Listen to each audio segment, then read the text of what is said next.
What's up, world? Welcome to another episode of the Brandon Show. As you already know, I am Brandon, and like always, man, oh man, you can just follow me on social media. Brandon Show. Instagram is pretty much where you can just follow me. Just go there, follow me. We good. I do have a TikTok, so if you want to follow me on TikTok, if you're into to that platform, you can follow me on there. But mainly, just go to YouTube, YouTube channel Brandon Show. Subscribe, comment, do it all over there. If you like the videos, like them. And also, like always, if you just want to listen to this and not really see me, that's even better. And that's Brandon Show on all podcast platforms. If you got a podcast, I'm pretty sure all you gotta do is type in Brandon Show, and you should get me easily because I'm the only person I think that spells my last name like I do. So yeah. So I hope you guys enjoy that. And tonight I will be wrapping up my top 10 wrestlers of 2022 list. Um, so I was thinking, should I split it in two episodes, or just go all in on these two this episode, well, all four? And I kind of came to the realization I should just do all four right here, right now. So last time, before the list was over, uh last episode I did, I finally entered into the top five with this list. So before I get into who made the top four, let me go into the top five. At number five is the reigning, defending, universal, undisputed universal WWE champion of the world, Roman Reigns. Yes, Roman Reigns comes in at number five. The tribal chief himself is at number five, man. The needle mover, the one to acknowledge. On my list, he's five. I don't give a shit what y'all lists are, but to me, he's five. All right, number six, the American Nightmare, Cody Rhodes. I know people are gonna say, well, he's been out since June. I don't give a shit. The man has been, when he has been there, clearly runs WWE and should be the WWE Royal Rumble winner of 2023. If he is not the Royal Rumble winner, I ain't usually with people that say we riot, but I'm a riot. Fuck that shit. He better win the Royal Rumble. Number seven is the honorary Uce himself, Sami Zayn. He's definitely on this list, and he's definitely at number seven because coming in at number eight is the one in the two. Uh, Jay Uso. He's been feeling more oozy recently, and but he's had a hell of a 2022 with his promos and wrestling in the ring. Coming in at number nine is the man he beat. Well, one of the men he beat to be the undisputed champion, and that's Matt Riddle, bro. He is at number nine. I think Matt Riddle's had a hell of a 2022, and closing out the top 10 so far. In the 10, at the 10 slot is Rhea Ripley. Judgment Days. Um, she deserved to be on this list in 2023. I think it's going to be her most dominant year as a wrestler. So I'm looking forward to that. And that is right now the top five that is the five names so far on this list from 5 to 10.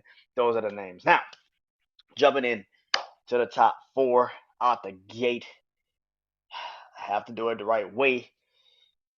You're probably thinking to yourself, who the fuck is four wrestlers better than Roman Reigns? Well, to me, they are four wrestlers better than Roman Reigns. Now, I could have easily swapped these two out, but nah, I didn't feel like it because I thought this wrestler had a better 2022 than Roman did. I'm gonna just be honest. And it coming in at number four on my list is the Irish last kicker herself, the man, Becky Lynch. Yes, I got Becky at number four on my list. I can't speak for everybody, but my list, she's number four, and I'll tell you why. I hated the idea of her being a heel because she couldn't really get into being a heel. Like Vince fucked that up. I don't know why he thought that would be a good idea to bring her back and be like this heel. when she finally came back from giving birth. I didn't understand that shit, and I think even she's even said like it was kind of stupid. I literally was the hottest damn draw when I was a face before I left, and I come back into the company, and now I'm a heel. Like that shit makes no sense.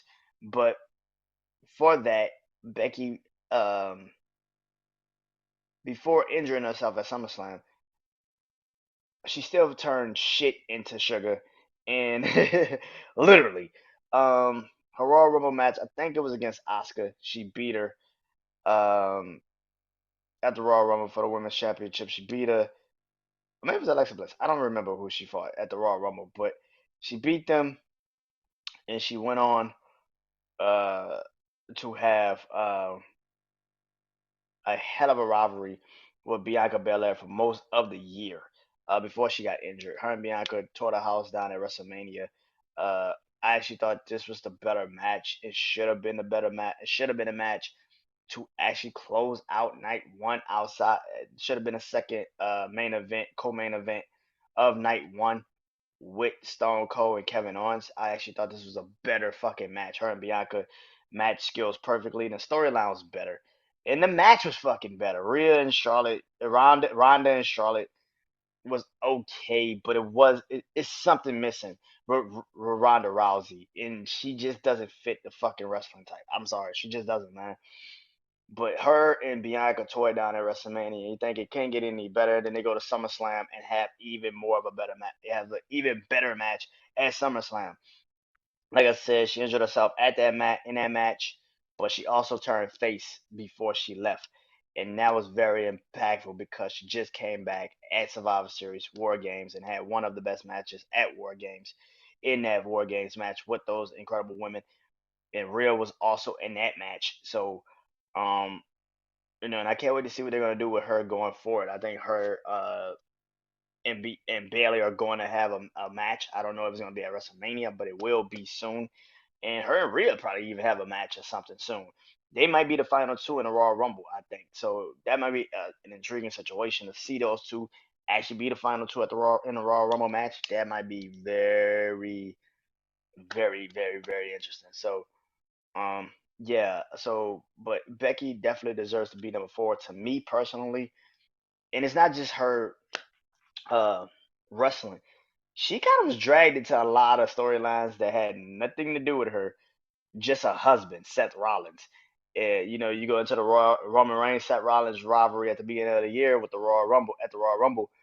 Roman tells Seth, you're not even the main person I would have picked off of Raw. You're not the star I would have picked off of Raw to fight me. Hell, you're not even the person I would have picked. If I wanted to main event a pay per view, I would have main evented it with your wife.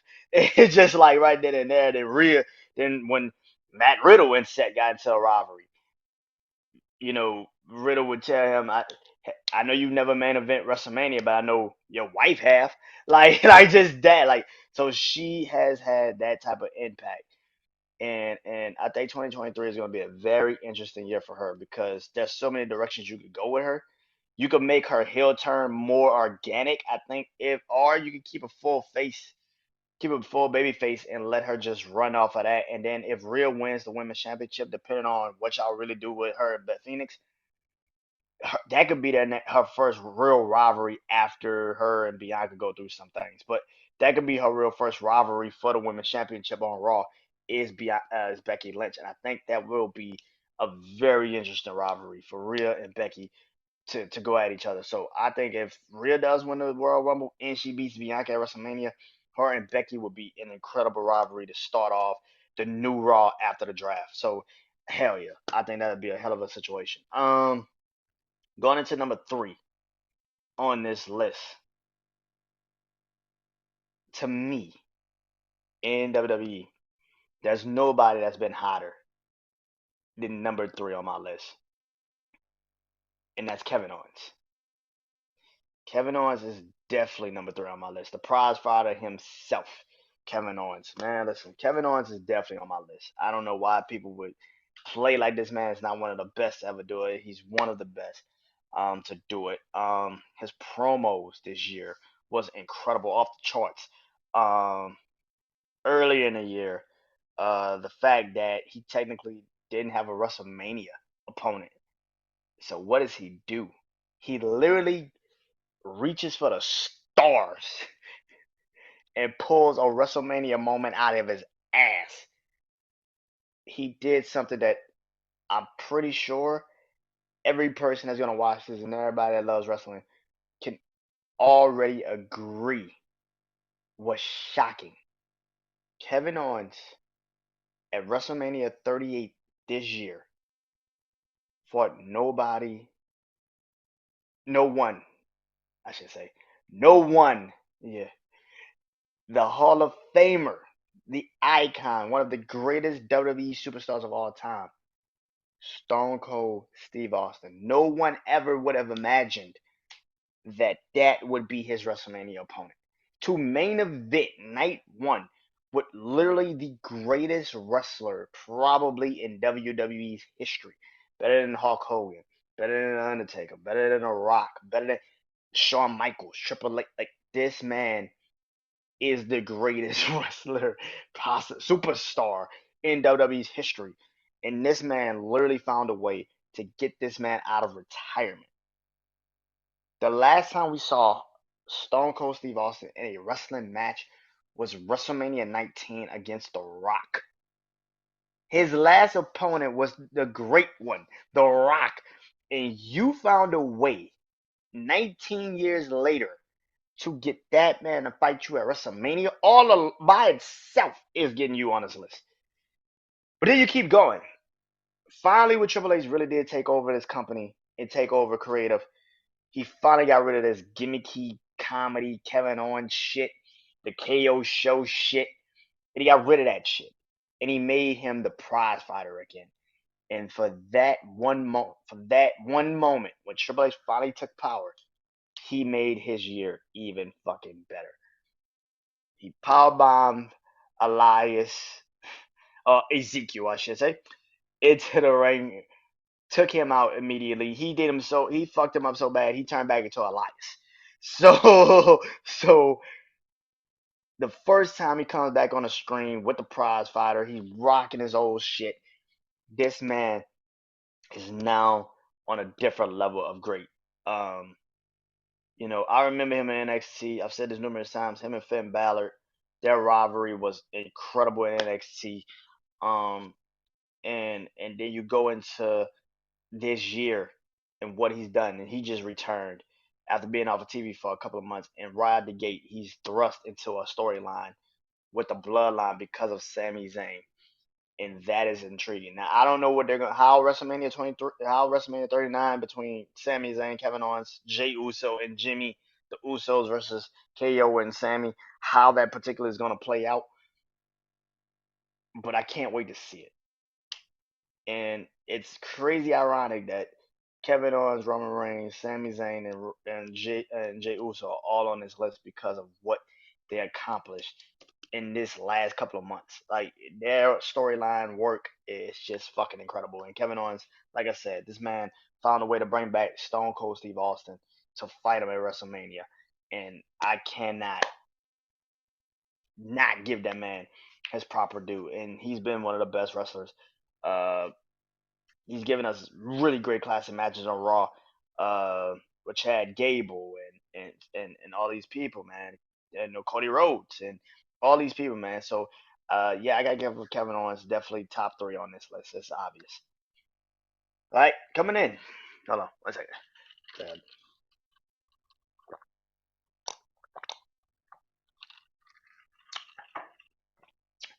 It's getting a little crazy. All right, entering into the top two. Here we go.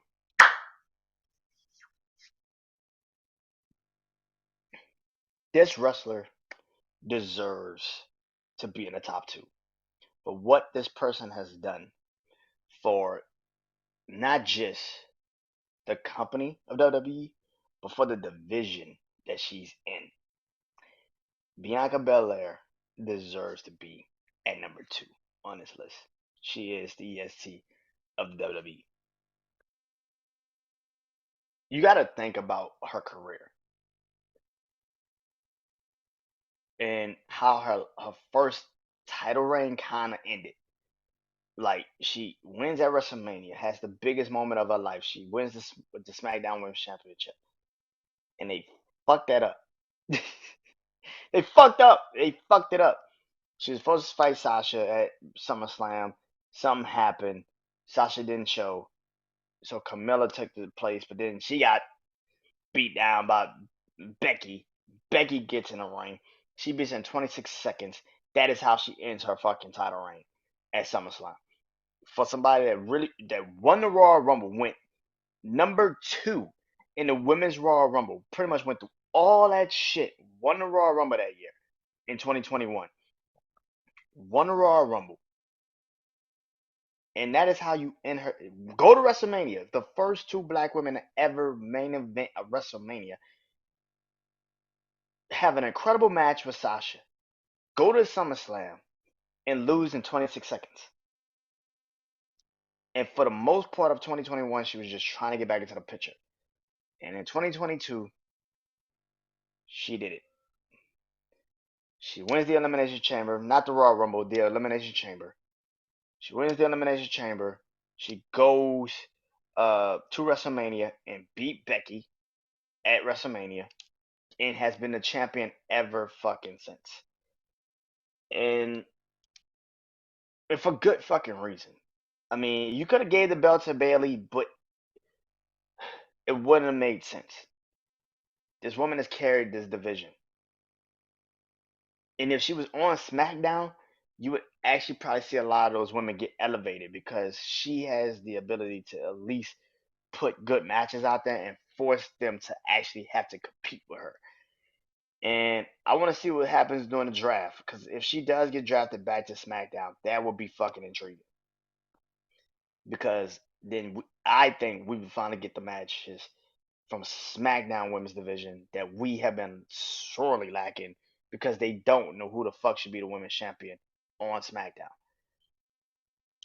But Bianca, this year has been incredible. I mean, she barely loses. Um, she barely gets pinned, let alone lose. And a lot of people don't talk about her run.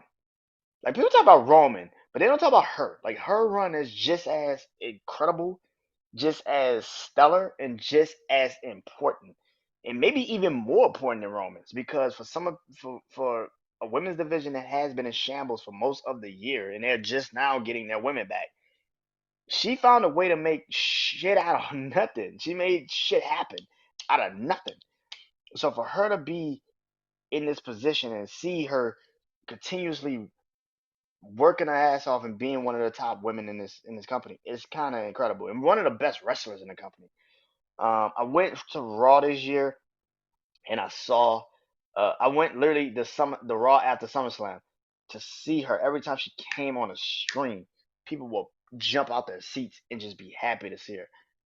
That is something that you don't see a lot, and for her that was huge. So definitely, man, Bianca Belair is definitely number 2 on this list to me personally because she is just she is the EST. She is. She definitely is, man. All right, before I get to number 1, let me recap the list so far. At number 2 is the EST, the Raw Women's Champion Bianca Belair. At number 3 is the Prizefighter Kevin Owens. At number 4 is the man, Becky Lynch. At number 5 is the Tribal Chief, Roman Reigns. At number 6 is the American Nightmare, Cody Rhodes. At number 7 is the Honorary Uce, Sami Zayn. At number 8 is the right-hand man of the Tribal Chief, in one half of the Undisputed Tag Team Champions, Jey Uso. At number 9 is the original bro himself, Matt Riddle. And number 10, I'm assuming she's the enforcer of Judgment Day, Rhea Ripley. Um, that is the list. And now, at number 1,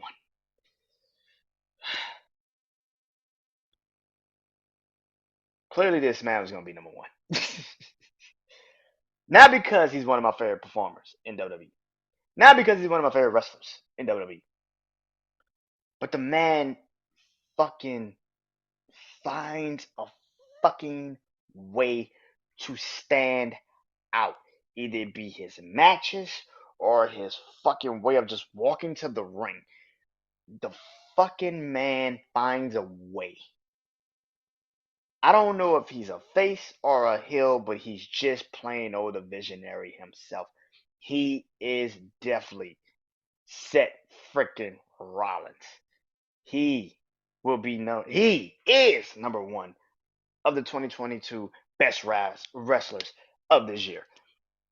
Let's get into it. Why he's number one. The Royal Rumble. Let's start it there, right? The Royal Rumble. For the most part, we didn't even know who Roman was fighting until a knock on the door. And who walks in? Seth Rollins. Why? Because he got screwed out of his day one-on-one match with Big E, which I thought would be a telltale sign for Big E's reign. If Big E was to win that match and they didn't fuck him against Seth Rollins, that would have made Big E even bigger of a champion. And that title reign would have not been so fucking terrible if he would have just went one-on-one with Seth Rollins at day one and beat him. Because if you beat Seth Rollins, that matters more. So he got screwed out of that at day one. Goes into the Royal Rumble and fights Roman Reigns. The way this man taunted Roman Reigns for most of the time there, throughout that program, was incredible. And then comes to the match, and he shows up in the Shield gear. Excuse me, using the Shield's music, doing exactly the same shit the Shield used to do, walking out the crowd, just coming through the crowd. He even flips over the barricade like he used to do. It's just like, dude, there's no way in hell. Roman is literally in the ring like, you motherfucker. I know damn well you just didn't do this shit. For the be for the beginning of the match, he was beating Roman pretty easily, decisively. That might have been the first time in a long time that I've seen Roman not go back and forth with somebody. Like he was beating Roman's ass in that match. He powerbombed him through an announce table, got the stump, everything, man. And he didn't lose to Roman. He won the match. Roman got disqualified, and that's the difference. Which I still feel like he should get a number one. He should get a title match. He should, just off the rip. But okay, let's go into WrestleMania. For most of the point of before he went into WrestleMania, him and Kevin Owens were teammates, and they were trying to get the tag team titles to go into WrestleMania. And when they lost, Seth thought, okay, I'll just take Kevin Owens' spot against Stone Cold Steve Austin, and you would not fight Stone Cold. Instead, he loses to Kevin Owens and gets summoned to Vince McMahon's office. Vince is like, why you just didn't ask me for a WrestleMania opponent? And Seth's like, wait, what? He's like, yeah, you're on WrestleMania. You got who's stupid enough to not have you on WrestleMania? You're at WrestleMania. And Seth's like, okay, well then who's my opponent? Vince is like, I tell I tell you when the time is, when is the right time. Okay, Seth leaves. Come WrestleMania night one, we all know who his opponent is. I mean, if you read the back page and the blogs and everything, you knew Cody Rhodes was coming back, and you knew he was gonna fight Seth Rollins. But still doesn't change that fucking energy. Like I said, for Cody Rhodes, why he's on the list is the same reason why Seth Rollins is on the list. You can tell. Oh, at Raw number one, you can tell. Even though we knew it was Cody Rhodes, them two fighting. And I will tell anybody right now, if you have YouTube, which you probably do, go type in Seth Rollins versus Cody Rhodes. It's going to pop up WrestleMania 38. Them two men fighting at this recent WrestleMania. That match was fucking incredible. Who knew that would just go into their storyline of them fighting at Backlash and them and fighting at Hell in a Cell with literally the most disturbing picture I think we've seen in WWE in years. But this man has a literally torn pec fighting Seth Rollins in Hell in a Cell. And not only does Seth Rollins fight Cody Rhodes, he decides to take all three losses against Cody Rhodes. He loses 3 times to Cody Rhodes. Now, usually for somebody to lose 3 times with that type of ability that Seth has and not try to push himself to the top of the top of the company, he took the 3 losses, and then he goes into the rivalry with Matt Riddle after Cody Rhodes is out. Goes into the rivalry with Matt Riddle, which is actually a real personal situation that him and Riddle have had behind the scenes. So it made sense for it to become reality. And then their promos against each other. I mean, we all remember the night when they're like camera start rolling or some shit, and they go into commercial break. It says like, and he stopped joking. He stopped doing the Joker shit? It says like, yo, Matt, you still there? He's like, yeah, what you want? You want to talk about my family? Let's talk about your family. Like, that shit was like, what? God damn. Matt Riddle was so fucking mad. He's like, what the fuck are you, bro? Like, I'm gonna kill you. Like, what the fuck are you? He's like, yeah, come on. Come on, find me. Come on. Oh, shit. That was real. Like, god damn. That shit was so crazy and it was so real. Clash at the Castle. He got Matt Riddle pretty much out of his game plan. Stumped him. Jumped on the top rope. Stumped him again. Won the match at Clash at the Castle. Going to Extreme Rules. The fight pit match. It could have been better, but hey, it is what it is. He lost to Matt Riddle in that match. Um, and then going into the last couple of months, him now being in the U.S. title picture. Hell, him winning the U.S. title from Bobby Lashley. Yes, Brock Lesnar came back and beat the living hell out of Bobby Lashley that night. But hey, Seth still picked up the victory. He was the new United States champion. And for the most part, I think Seth should have kept the title. Even though Theory now is kind of like what I assumed Theory should have been a long time ago. But for the most part now, Seth is going into this Bobby Lashley situation.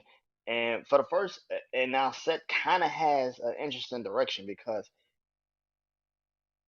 going into 2023, I don't know what Seth is going to do at WrestleMania. I don't know what he's going to do at WrestleMania. I mean, if Cody Rhodes wins the Royal Rumble, that kind of eliminates that match. So, yeah, I don't know what you do with Seth Rollins at WrestleMania, which is interesting because I don't want Seth still be in this U.S. title conversation because it's stupid. But let's say Seth has a match against somebody that returns at the Royal Rumble.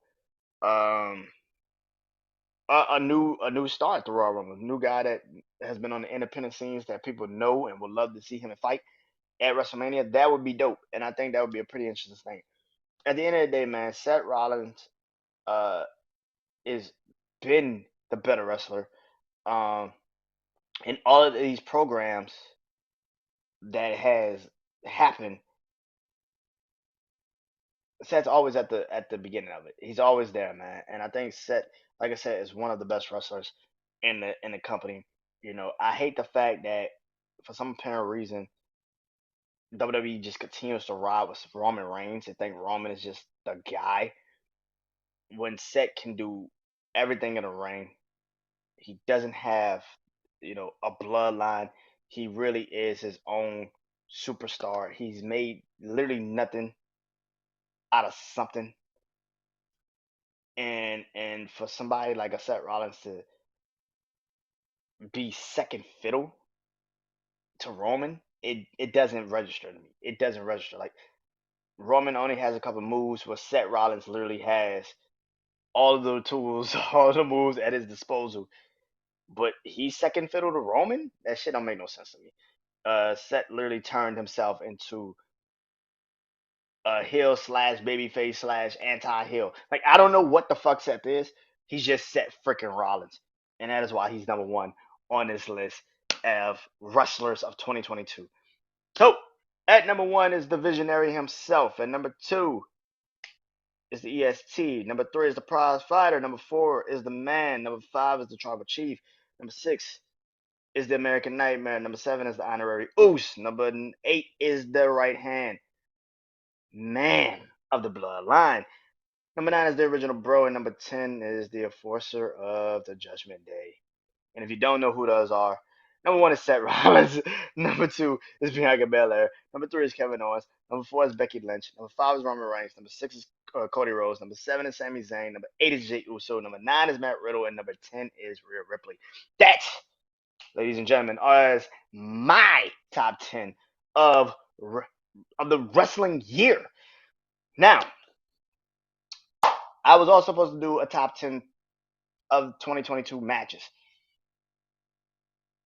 Since I have nothing to do for wrestling life going into 2023, I'm going to hold off on that until 2023. I will get back to it. As a matter of fact, I might start recording that sometime during the festivities. So I might record that and then start recording that like I've been doing this and get into that. But until then, I am Brandon Janeau. This is Wrestling Life. And that, ladies and gentlemen, is the top 10 wrestlers according to me of 2022 of WWE. Peace.